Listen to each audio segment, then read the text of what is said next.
Halo guys, buat teman-teman yang suka membeli tanaman di online shop harus tonton video yang ini guys. Karena agar tanaman yang kamu beli di toko online shop ketika sampai rumah dan dirawat, tanaman kamu tidak akan mati dan terus subur. Nah, makanya gunakan vitamin B1. Dan di video kali ini saya akan bahas tentang vitamin B1. Makanya jangan kemana-mana ya guys, tonton video ini sampai selesai. Nah, sumber vitamin B1 secara organik yang dipakai untuk tanaman itu berasal dari bisa penggunaan dari bawang merah, air cucian beras, dan juga asparagus. Cara penggunaan ketiga bahan tersebut akan saya bahas di video selanjutnya. Makanya ikutin terus channel ini. Nah, sumber vitamin B1 selain dari yang organik, ada juga yang anorganik. Nah, contoh vitamin B1 yang anorganik yaitu seperti ini. Nah, manfaat vitamin B1 sendiri untuk tanaman akan saya bahas sebentar lagi. Nah, manfaat vitamin B1 untuk tanaman adalah yang pertama adalah mencegah dan mengurangi stres pada tanaman hias dan tanaman lainnya. Lalu mempercepat proses adaptasi tanaman di lingkungan yang baru. Yang ketiga adalah membuat tanaman selalu segar. Dan yang keempat adalah mempercepat tumbuhnya akar dan jaringan baru pada tanaman. Nah, sekarang udah tahu kan, sangat bagus untuk manfaatnya. Nah, untuk detailnya akan saya praktekkan berikut ini di tanaman-tanaman hias saya ya. Makanya jangan kemana-mana, tonton video ini sampai selesai.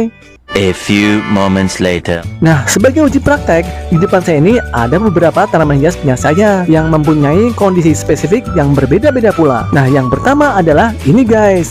Ini adalah tanaman hias aglonema saya yang baru saya beli dari toko online shop dan baru nyampe kemarin ya.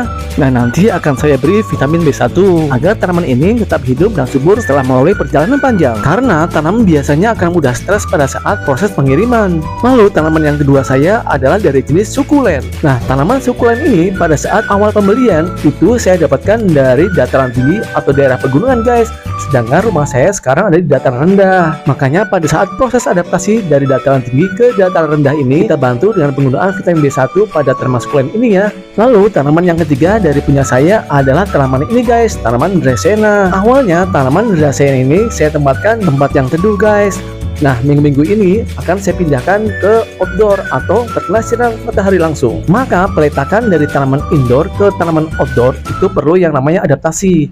Nah, proses adaptasi ini kita bantu juga dengan penggunaan vitamin B1 ini. Oke. Lalu buat teman-teman yang sedang mau uji coba tanamannya dengan proses stek ataupun cangkok, nah juga sangat direkomendasikan ya untuk prosesnya agar berhasil. Nah, ini contohnya stek batang, stek daun, dan juga proses pencangkokan. Biasanya dengan penggunaan dari vitamin B1 itu, maka akan muncul dengan cepat akar-akar barunya. Nah, itulah manfaat dari vitamin B1 pada kondisi-kondisi tanaman tertentu di sekitar kita. Nah, kalau ada salah satu tanaman punya kamu yang kondisinya sama dengan apa yang saya sebutkan tadi, maka kamu harus menggunakan vitamin B1 ini. Nah, inilah bentuk dari vitamin B1 kemasan botolannya yang saya maksud. Produksi dari Lucinox dan banyak dijual di toko-toko tanaman. Tapi kamu harus mesti hati-hati ya, karena banyak produk palsu di luar sana yang merajalela. Kalau kamu pengen mendapatkan produk aslinya, bisa aja ya beli di itu online saya. Link pembeliannya ada di kolom deskripsi ya. Kamu tinggal lihat aja. Nah, setelah kita tahu manfaat dari vitamin B1, bentuk vitamin B1 seperti apa, sekarang kita menuju ke proses cara pemakaiannya. Jangan kemana-mana ya, tonton video ini sampai selesai. Nah, pertama yang perlu kita persiapkan adalah air bersih sebanyak 5 liter. Nah, lalu kita persiapkan vitamin B1-nya. Kita buka tutup botolnya. Nah, catat ya, untuk dosisnya adalah 1 sendok makan dicampurkan ke dalam air sebanyak 5 liter. Nah, seperti itu ya, kita masukkan pelan-pelan. Lalu kita aduk sampai merata. Nah, lalu apakah pupuk ini kita semprotkan atau kita siramkan? Nah, jangan kemana-mana dulu, biar kamu tahu jawabannya. A few moments later. Oh ya, untuk mendapatkan hasil yang terbaik, kamu bisa mencampurkan dari larutan ini dengan pupuk organik cair. Pupuk organik cairnya apa?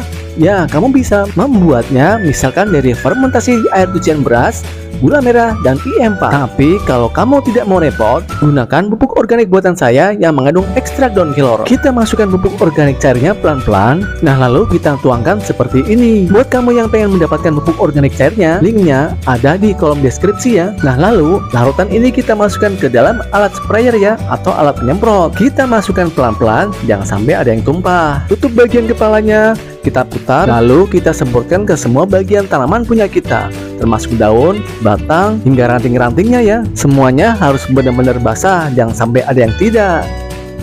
Nah, kalau semua bagian-bagian ranting, daun semuanya basah, sekarang kita menyiramkan vitamin B1 ini ke bagian akar tanamannya. Nah, seperti ini ya guys. Nah, lalu buat kamu-kamu yang punya tanaman sukulen seperti ini di rumah, lebih baik kita jangan menyiramnya ya di bagian perakarannya. Karena kenapa? Karena sukulen ini mudah membusuk guys apabila kita siram di bagian perakarannya. Oh ya, untuk detail cara perawatan dari tanaman sukulen dan kaktus ini akan saya share nanti ya di video berikutnya. Makanya jangan lupa ikutin terus channel ini. Nah, lalu kalau ada yang bertanya berapa kali sih penggunaan vitamin B1 ini pada tanaman-tanaman kita di rumah? Nah, untuk tanaman yang sedang mengalami proses adaptasi dari pembelian online shop, kita bisa memberikannya 1 minggu sekali ya. Dan untuk tanaman yang sedang tidak mengalami kendala apapun, kita bisa memberikannya 2 minggu sekali. Karena penggunaan vitamin B1 ini tidak hanya diperuntukkan untuk tanaman yang sedang stres ya, tapi juga untuk tanaman-tanaman yang tidak mengalami kendala apapun. Biasanya setelah penggunaan vitamin B1 ini setelah beberapa minggu, tanamannya akan selalu segar dan tidak mudah terserang penyakit. Nah, itulah manfaat vitamin B1 serta cara pemakaiannya. Kalau merasa video ini berguna buat kamu, jangan lupa like, share, and comment, subscribe, dan tekan tombol loncengnya ya. Sampai ketemu di video berikutnya. Dadah!